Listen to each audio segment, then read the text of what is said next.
Mas nós estamos aí na série Juntos, né, e Misturados. O tema de nossa mensagem de hoje é Crescendo Harmoniosamente. Hoje nós tivemos uma palavra muito boa, né, da Ló, a respeito deste assunto. Nós vamos tratar aqui de um outro lado, assim eu posso dizer, mas que está ligado a tudo aquilo que foi falado de manhã.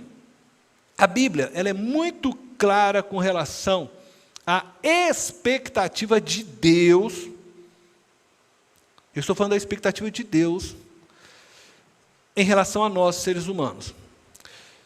Por exemplo, ela é muito clara ao tratar da nossa relação com a natureza. Deus tem uma expectativa da nossa relação com a criação. Ele nos ensina que recebemos, a Bíblia diz, da parte de Deus, a tarefa de cuidarmos e desfrutarmos de forma responsável do planeta em que nós habitamos. Deus tem então uma expectativa, essa expectativa que nós cuidemos e que nós também desfrutemos de forma responsável. E dessa forma glorificamos a Deus. A Bíblia também é clara ao tratar das nossas relações interpessoais. A Bíblia mostra aquilo que Deus espera das nossas vidas neste sentido. E este será o foco de nossa reflexão de hoje. Não temos como tratar em um culto de todas as relações interpessoais que envolvem as nossas vidas. Por isso, eu já deixo claro que nós vamos tratar mais especificamente de nossa relação como membros do corpo de Cristo.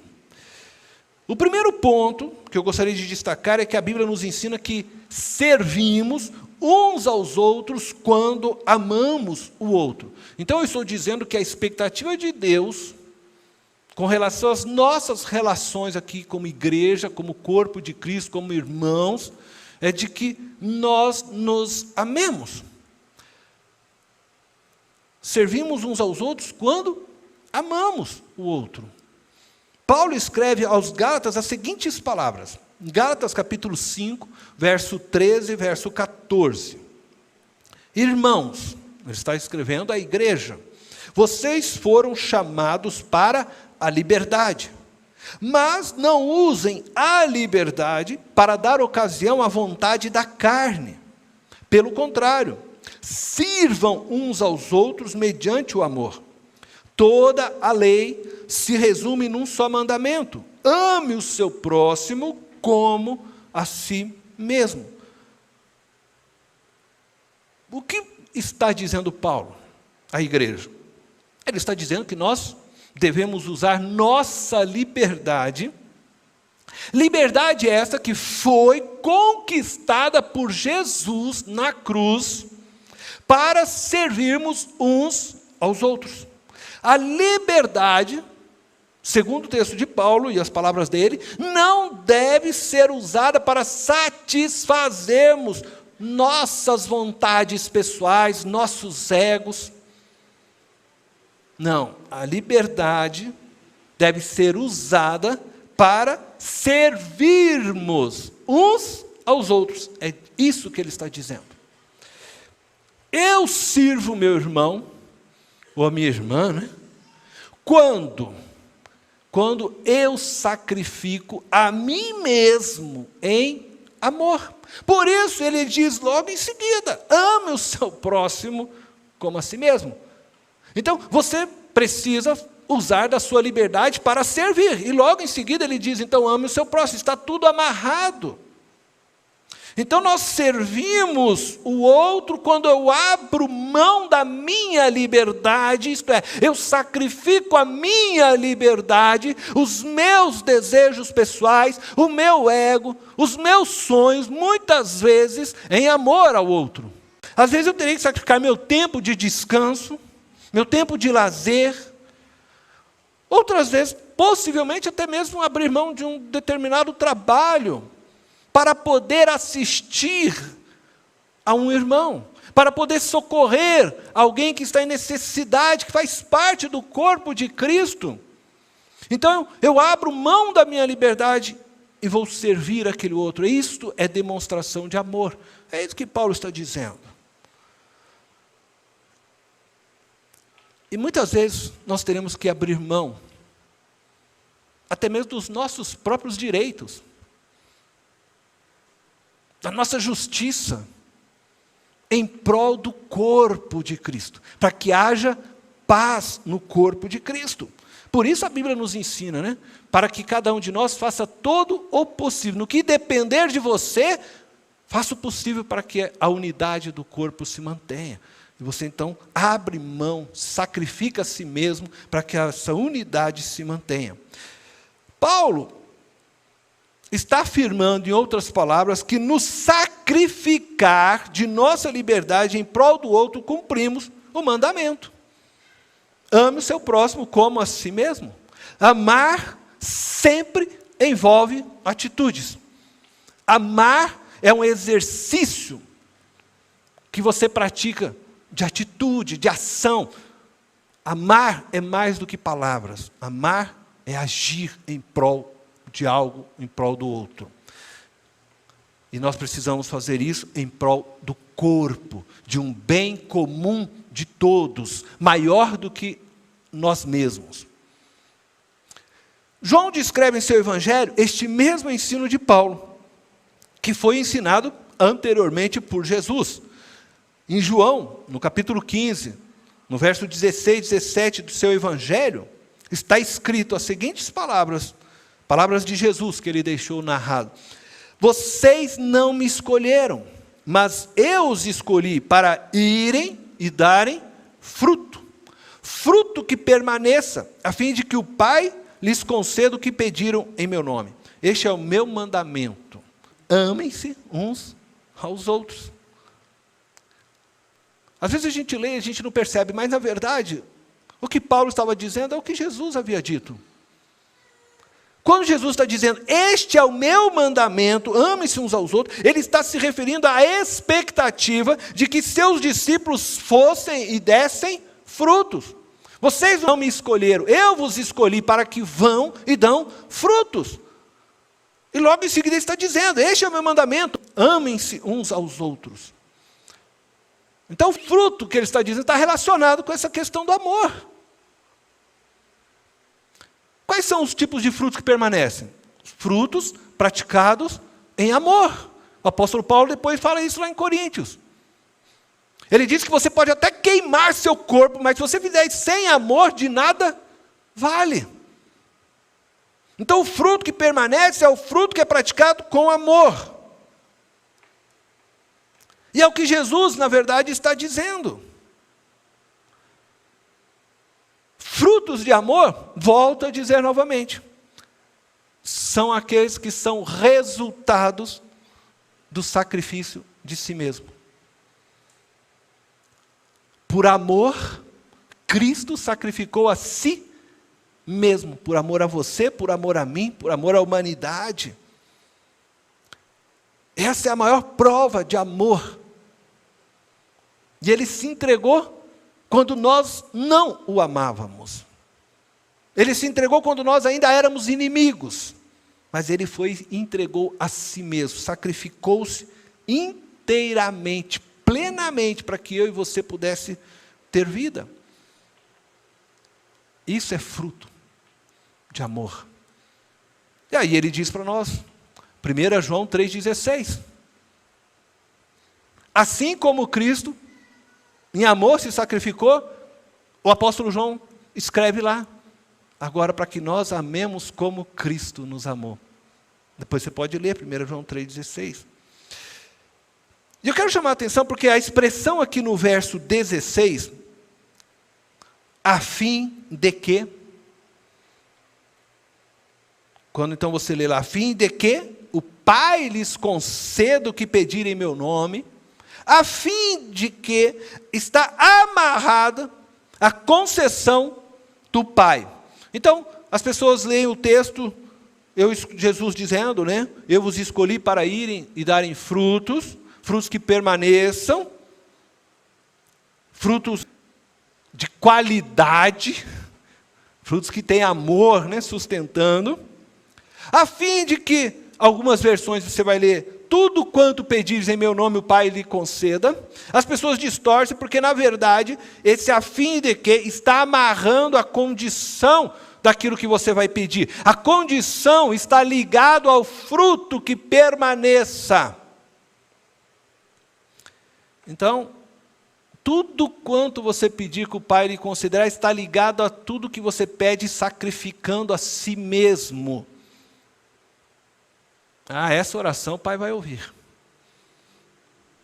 Então não é aquela oração voltada para atender os meus egos, os meus caprichos, os meus desejos pessoais. Ele vai ouvir aquela oração onde você abre mão em prol do corpo de Cristo, sacrificando-se a si mesmo, para que haja unidade, haja paz, para que o outro encontre graça de Deus, para que o outro, através do seu sacrifício, compreenda o Evangelho e a bondade de Deus.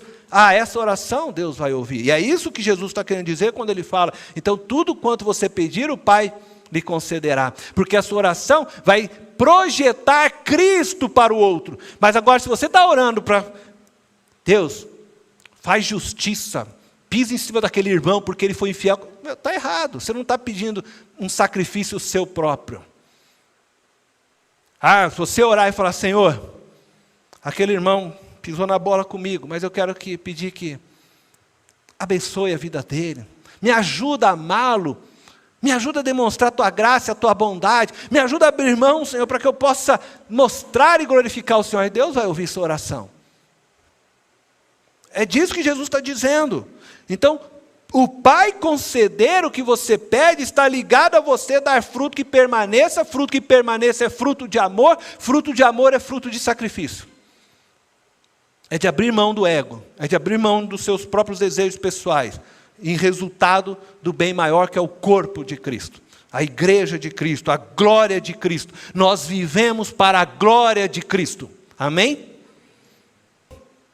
O segundo ponto que eu gostaria então de destacar para você nessa noite é que a Bíblia nos ensina que servimos uns aos outros também através dos nossos dons. Então a primeira coisa que eu disse é que nas nossas relações interpessoais como membros nós precisamos servir uns aos outros em amor.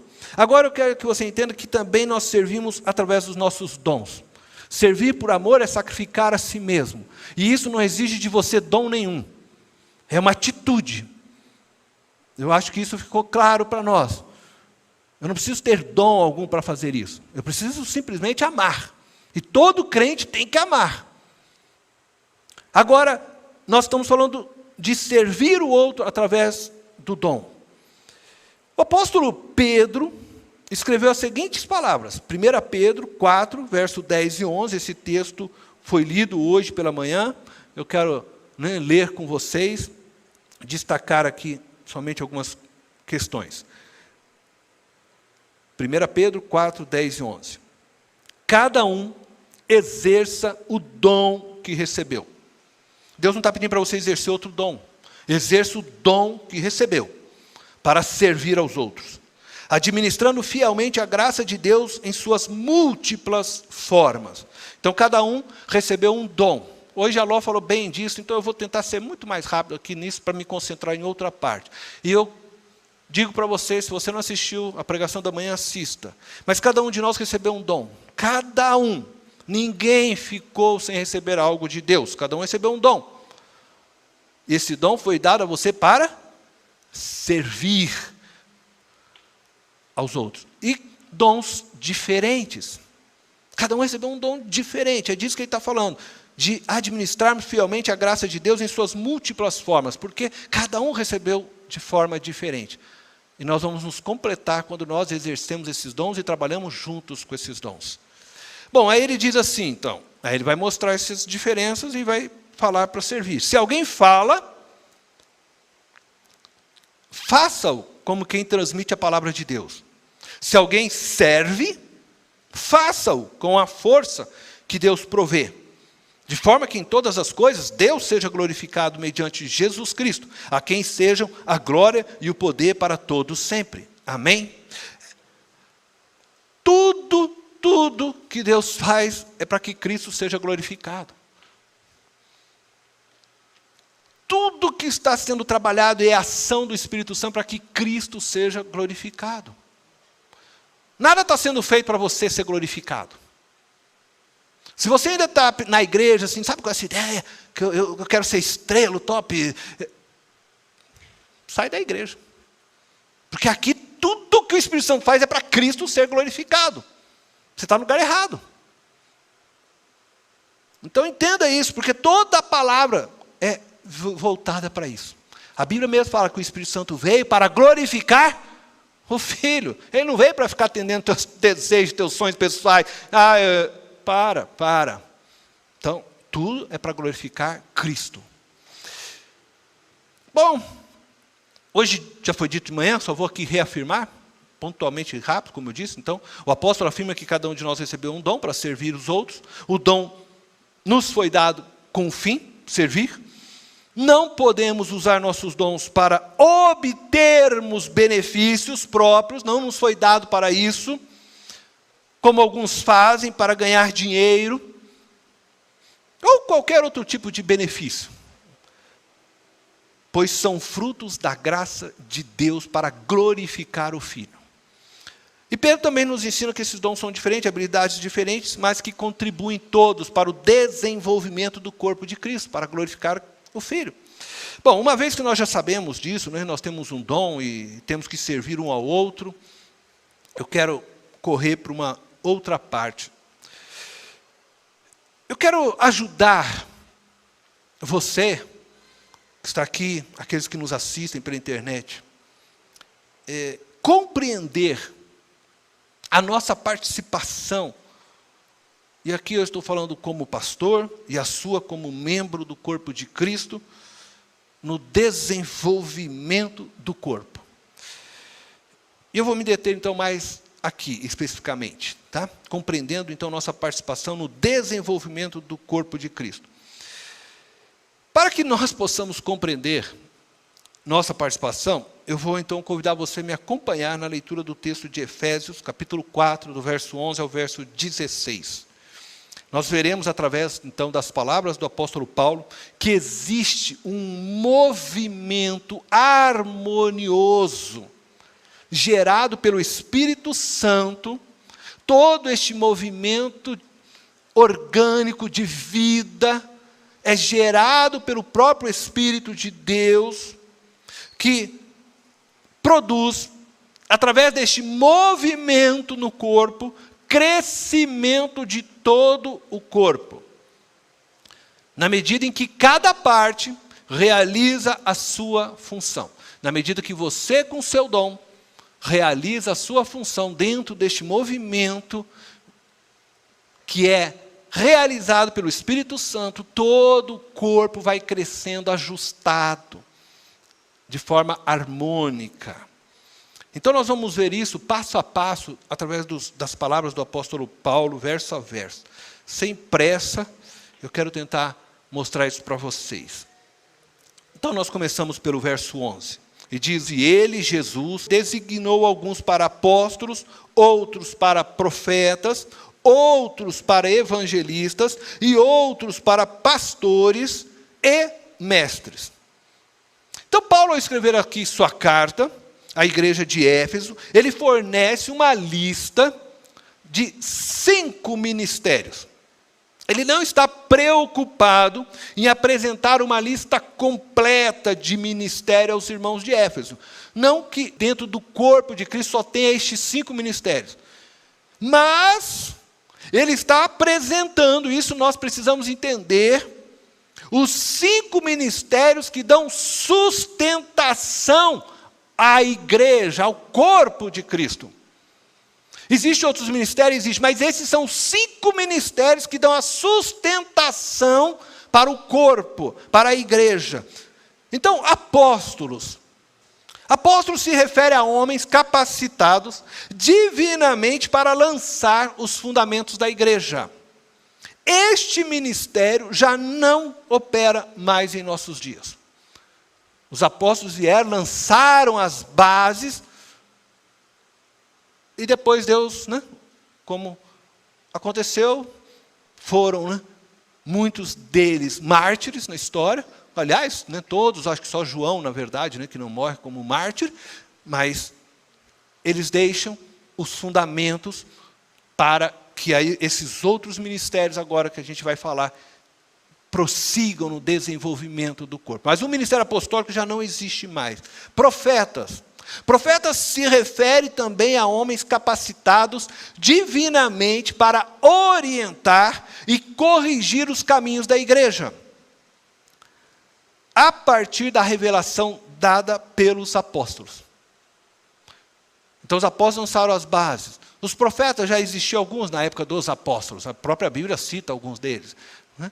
Mas eles orientavam e eram usados por Deus para corrigir alguma coisa dentro da igreja, a partir daquilo que eles haviam aprendido dos apóstolos.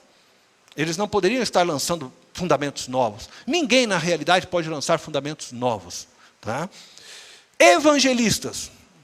Igualmente se refere a homens capacitados divinamente para tornar conhecida a salvação dos homens em Cristo Jesus. Eles abriam, e ainda hoje, abrem as portas para que as pessoas se tornem membros do corpo de Cristo. Então os apóstolos lançaram as bases. No desenvolvimento, se havia algum desvio, os profetas estavam ali e viam, né, e corrigiam aquilo que eles tinham aprendido juntamente com os apóstolos, dava uma correção, uma orientação. Eles não tinham, deixo isso claro, os profetas, e não tem ainda hoje esses profetas, o fim de trazer revelações do futuro, algo desconhecido. Tem nada a ver com isso. Um dia nós falamos um pouco sobre isso, isso é outra coisa, é manifestação do Espírito Santo, tá? E manifestação como a Ló falou hoje pela manhã, isso é conforme o Espírito quer, quando quer, esporadicamente, o homem não tem controle sobre isso, tá? Mas aqui ele está falando de outra coisa, ele está falando de ministério profético. O ministério profético que tinha, por exemplo, Eliseu, tinha Elias, teve Amós, teve esses homens que corrigiam os rumos do povo e falavam então em nome de Deus nesse sentido. Tá? Os evangelistas, aí eram aqueles que iam trazendo as pessoas para dentro do corpo. Né? São esses usados por Deus, e ainda hoje, né, usados por Deus, que têm esse dom, essa facilidade de falar e anunciar o amor de Cristo às pessoas. E eles, então, vamos dizer assim, são os instrumentos para empurrando os outros para dentro do corpo. E aí, lá dentro do corpo, estão os outros membros, que vão fazer as outras partes. Afinal, eles colocam o povo para dentro, alguém tem que estar lá depois para, né, dar. Então, esse vem os pastores. Homens capacitados divinamente para cuidar do desenvolvimento dos membros do corpo de Cristo. Os pastores promoviam, e ainda hoje, né, promove a união e o serviço dos membros no corpo de Cristo. E os mestres, né, homens capacitados divinamente para tornar acessível a todos os ensinos mais profundos da Bíblia. Tornavam e tornam ainda hoje conhecidos os mistérios, né, já revelados na Bíblia, na palavra de Deus. Não são homens que vão trazer também nada de, né, que está fora da Bíblia, mas são homens que conseguem ler a Bíblia, conseguem enxergar através da graça, né, e da ação do Espírito Santo, coisas que muitas vezes a gente lê e não percebe. E eles vêm usados por Deus e traz a luz a isso. Né? Então são chamados mestres. Então o mestre, todos esses homens, tá, que nós estamos aqui falando, foram designados. E a expressão designou alguns, registra o fato de que nem todos podem exercer tais ministérios. Deus escolheu alguns para este ministério. E além do mais, vamos dizer, essa expressão indica também o fato de que nessa passagem Paulo não trata esses ministérios como cargos ou um departamento de uma igreja local. Esses ofícios que Paulo está aqui dizendo, ministérios, eles não devem ser tratados como uma função dentro de uma estrutura eclesiástica inorgânica. A expressão designou alguns está totalmente ligada a pessoas. Então Deus escolheu homens e deu a esses homens essa capacidade para que eles pudessem assim edificar a sua igreja. Esses são os ministérios que Deus criou para a edificação dessa igreja. Para Paulo, os ministérios que estão citados aqui em sua epístola aos Efésios, não possuem poder porque a instituição lhes conferiu poder. Nem porque declararam a si mesmos possuidores deste poder. Isso é muito sério. Porque muitas vezes a gente perde essa verdade. Estes homens não são empregados da igreja institucional. Eles são dons de Cristo para a sua igreja orgânica, a igreja viva. O poder que esses ministros possuem provém de Cristo, provém de fonte divina e não humana. Embora, eu quero que você entenda isso, os demais membros do corpo de Cristo sejam detentores da mesma tarefa pastoral. Agora estou falando de tarefa pastoral. O que é tarefa pastoral? Porque é muito fácil assim, a gente cria instituição, e a instituição faz o seguinte: nós pagamos o pastor, trata o pastor como empregado. Nós contratamos, nós demitimos quando nós quisermos. E não como alguém que recebeu de Deus um dom para a edificação da igreja, a qual a igreja deve se sujeitar, segundo Hebreus capítulo 13, verso 7. Não, nós temos nosso estatuto, nós contratamos, nós pagamos pastor. E aí é o seguinte, nós pagamos pastor para ele ser evangelista, nós pagamos pastor para ele ser profeta, nós pagamos pastor para ele ser pastor, e nós pagamos pastor para fazer também a faxina. Nós mandamos pastor, não sei, comprar a luz quando queimar, o pastor tem que fazer. Tudo errado. Tudo fora da Bíblia. E é ruim eu estar falando isso porque eu estou aqui na figura do pastor, né? Mas eu não estou aqui para me defender. Eu estou tentando realmente de coração mostrar o que a Bíblia diz para que nós possamos viver a palavra. E também não estou dizendo que essa igreja faz isso. Eu estou dizendo de maneira geral o que acontece. Tá? Graças a Deus, a igreja que está me abraçando, eu me sinto abraçado. De vez em quando eu choro um pouquinho, né? Mas eu me sinto abraçado pela igreja. Você também, né, Décio? Nós temos sido abraçados, graças a Deus. Mas é importante que a igreja de Cristo, e aqueles que me ouvem, entendam essa verdade. Tá? Entendam o que a Bíblia ensina. E quando eu falo, então, do pastoreio, porque assim, aí transfere tudo ao pastor. Mas eu quero dizer o seguinte para você. A Bíblia diz, em Mateus, você já deve ter lido, né? Falando lá, Jesus mandando os seus discípulos. E ele diz, então, o quê? Ide, pregai, vós pastores, o evangelho, vós pastores batizais em nome, vós pastores, está escrito isso lá?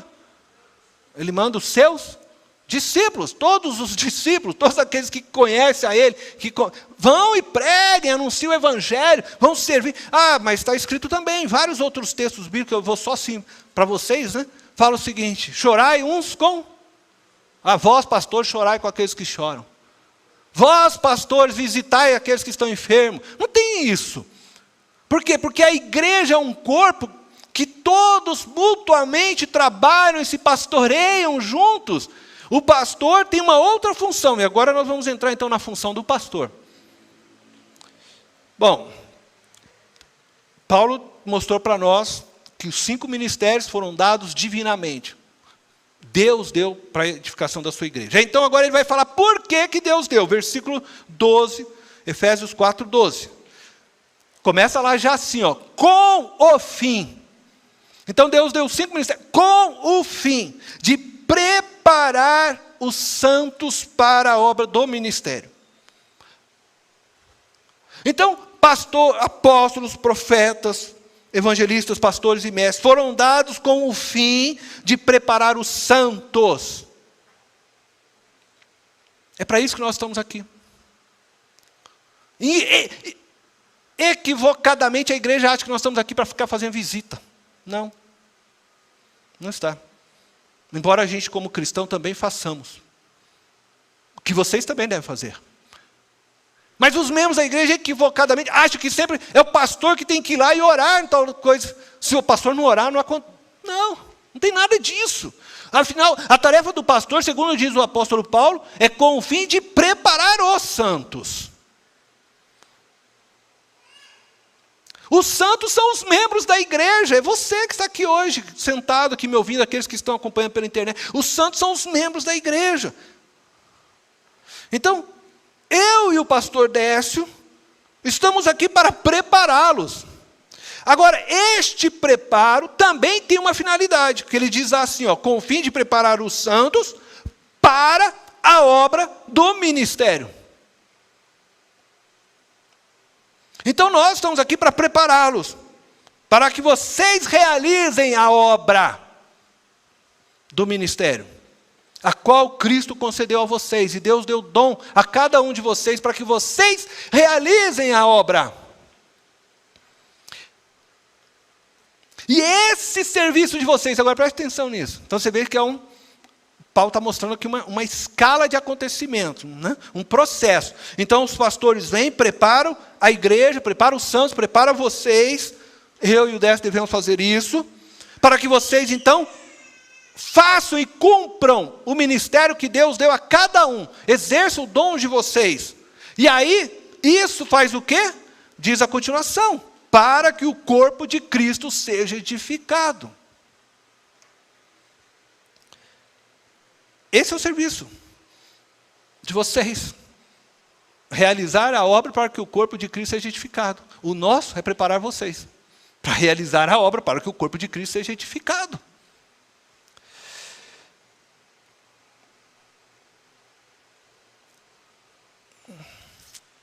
Como vocês devem servir?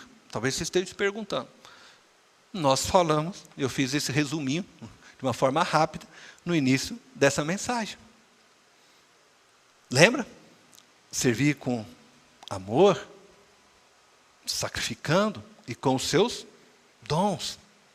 Como nós, pastores, nos preparamos para realizar a obra que Cristo deu a vocês?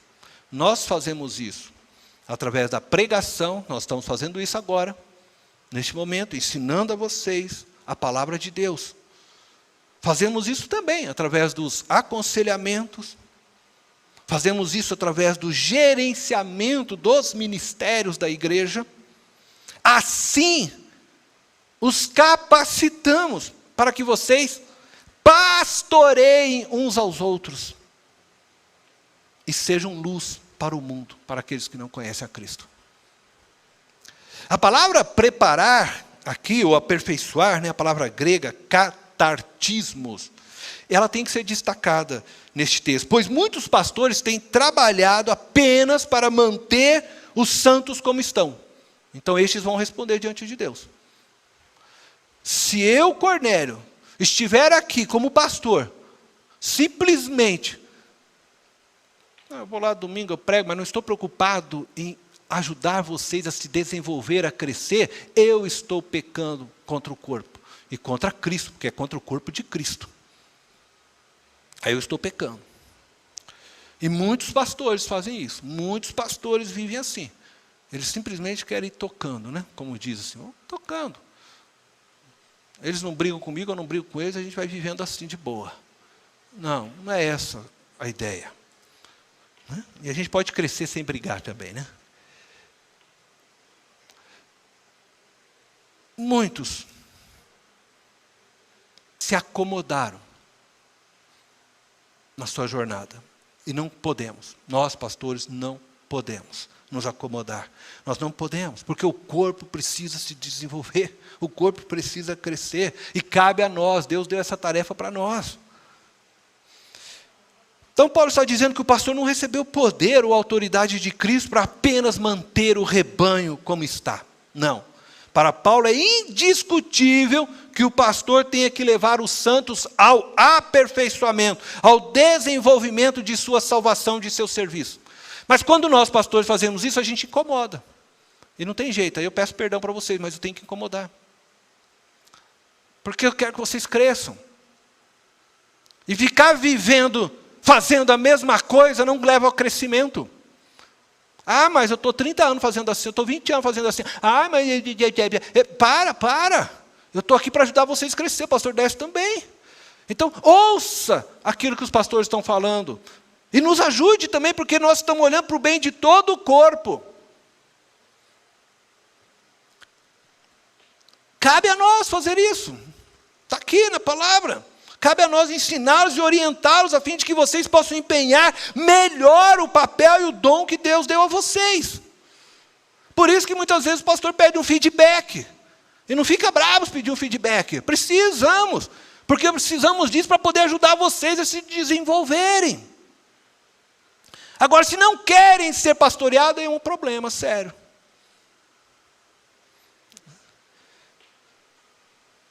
Efésios 4,13 diz assim, olha, até que. Então, nós estamos falando desse processo, eu volto aqui repetindo, para vocês não se perderem. Então, os pastores, junto com os demais ministérios, mas hoje enfatizando mais o pastor, foi dado à igreja para poder levar os santos a um aperfeiçoamento, para que os santos realizem a sua obra com o dom que Deus deu. Dessa forma o corpo seja desenvolvido, e os pastores precisam fazer isso. Aí está o texto, até que... Isso significa o quê? Ele está falando de um limite de finalidade, né? Até que se alcance algo. Aí ele vai dizer, todos alcancemos a unidade da fé e do conhecimento do Filho de Deus. E cheguemos à maturidade, atingindo a medida da plenitude de Cristo. Esse é o propósito de tudo isso. Esse é o propósito. O fim do trabalho destes 5 ministérios é promover a maturidade espiritual de todo o corpo de Cristo, levando-os a viverem como Cristo. E essa busca pela maturidade também tem um propósito. É interessante, né? Conforme a gente vai ler agora no versículo 14. Diz assim, ó, já começa falando a própria palavra. O propósito é que não sejamos mais como crianças. Então, toda essa atividade que eu falei para vocês que o Espírito Santo faz e trabalha, visa o aperfeiçoamento, a maturidade, com o propósito que a gente deixe de ser crianças, levado de um lado para o outro pelas ondas, nem jogados para cá e para lá por todo o vento de doutrina e pela astúcia e esperteza de homens que induzem ao erro, que induzem a igreja ao erro. E não há na igreja aqui de Cristo quem não precise aprender. Eu estou aprendendo ainda. Acredito que todos nós estamos nesse processo. Quem não precisa se submeter em amor ao outro. E é precisamente, por mais estranho, é precisamente no encontro de nossos dons, no encontro que nós temos uns com os outros, nossas diferenças, dos nossos dons, que todos nós crescemos nessa unidade. Quando aprendemos a respeitar as diferenças uns dos outros, como foi falado hoje de manhã. É nesse encontro. Quando a gente então busca servir o outro com aquilo que nós temos, com o dom que Deus nos deu. Aí nós vamos como corpo crescendo juntos nessa unidade da fé. É preciso que todos os membros do corpo se empenhem na promoção da unidade do serviço. Todos os membros, não importa, todos os membros, todos. Até o dedinho lá do pé precisa estar junto nessa jornada. Todos os membros. Todos têm valor. A Ló falou disso hoje de manhã. Todos têm importância. Alguns membros, talvez você não vai ver ele ativamente fazendo algo dentro da igreja institucional física, mas ele está fazendo lá fora algo que você não vê. E talvez, se eu estou aqui pregando e com a graça de Deus, recebendo de Deus sabedoria, porque tem irmãos e irmãs que durante a semana oram e falam, Deus, dá sabedoria àquele homem lá.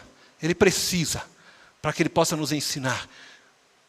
Então há um movimento do Espírito Santo para que essa igreja cresça em unidade, e todos têm o seu papel e sua importância nisto.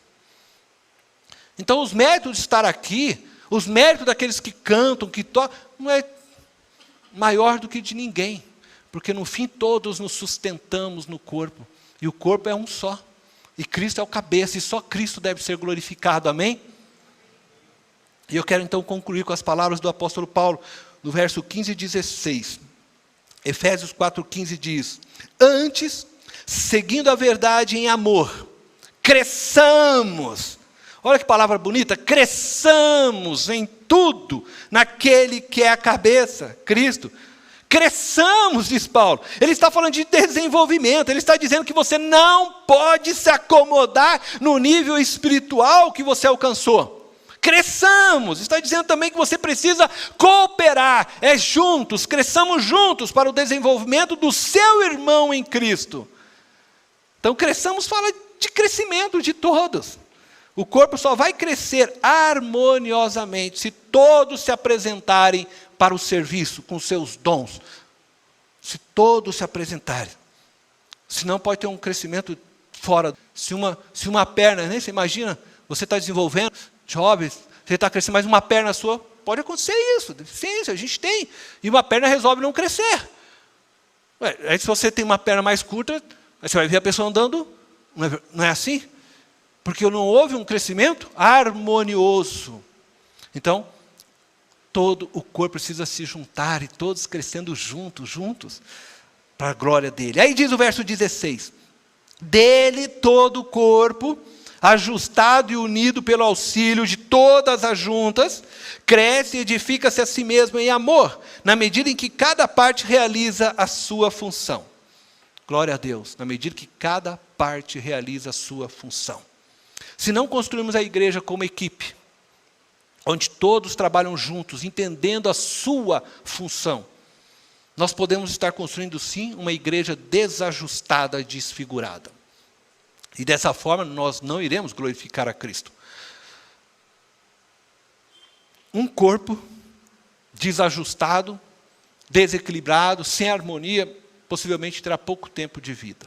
Por outro lado, se cada um, e aí eu preciso que você assuma esse compromisso, realizar sua função de acordo com o que Cristo lhe deu. Se cada um realizar isso no lugar certo, servir com a motivação correta, edificaremos a nossa igreja, alcançaremos a maturidade e Cristo será glorificado e honrado nesta igreja. Precisamos crescer. Eu, Cornélio, preciso continuar crescendo.